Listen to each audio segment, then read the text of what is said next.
Have you noticed how exhausting it is to keep everything together? The calendar, the conversations, the outcomes, the people you love, the future you cannot see. It all starts to feel like a dozen plates spinning above your head.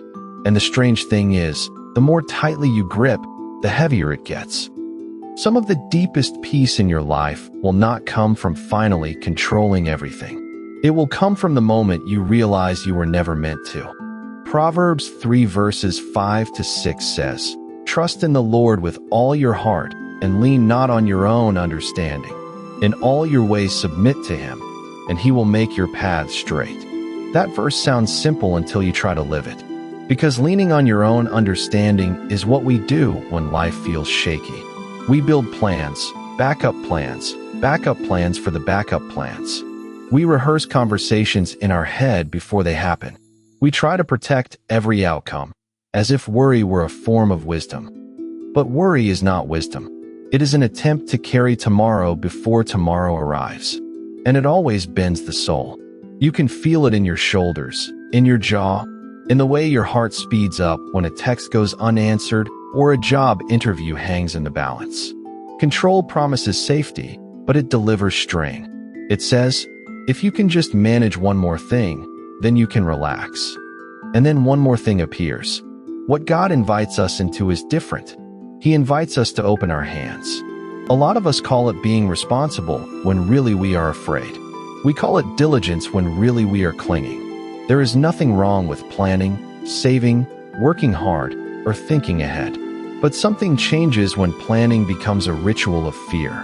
Then every detail becomes a threat. Every delay becomes a disaster. Every imperfect moment feels like evidence that the whole thing is falling apart. Think about how often Jesus spoke into that kind of anxiety. He did not shame people for needing care. He simply kept pointing to the Father. The birds still eat, the flowers still bloom, the sky still holds. Not because life is easy, but because God is faithful. The birds do not wake up with 5-year plans. The lilies do not panic over the forecast. Yet they are clothed, fed, and held by a love larger than their own effort. When you surrender control, you are not becoming passive. You are stepping out of the fantasy that you are the architect of the universe. You are saying, I will do my part, but I will not pretend I can do God's part too. That kind of surrender is not weakness. It is relief. Matthew 6 verses 25 to 34 is not a command to stop caring. It is a rescue from the prison of constant fear. Jesus asks, can any one of you by worrying add a single hour to your life? That question lands hard because we know the answer. Worry adds hours to nothing and steals hours from everything else. I think that is why surrender feels almost physical. The first breath after a long cry. The unclenching of a fist. The way your chest loosens when you finally tell the truth. I cannot hold this forever. There is a moment when you realize your grip is not protecting your life.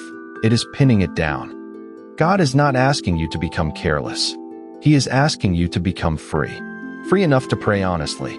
Free enough to make the next right decision without pretending you can predict the ending. Free enough to trust that even if the road bends, the shepherd is still leading.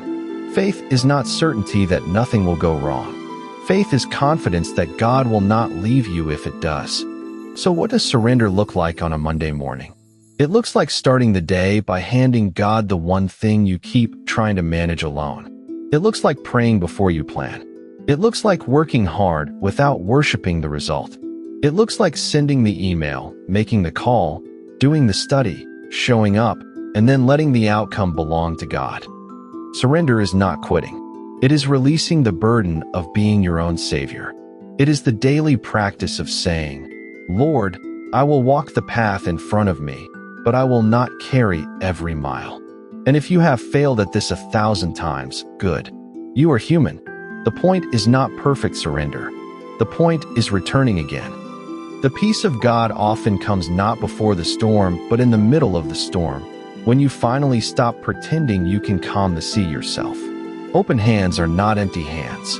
They are available hands. Hands that can receive grace. You do not need to control everything to be held by God. You do not need to see the whole road to take the next step. The miracle is often not that every question gets answered. The miracle is that your heart can stay steady while the answers are still on the way. So breathe. Let go of the illusion that peace comes from perfect control. Peace begins when you trust the one who already sees the end from the beginning. Open your hands. He is still faithful.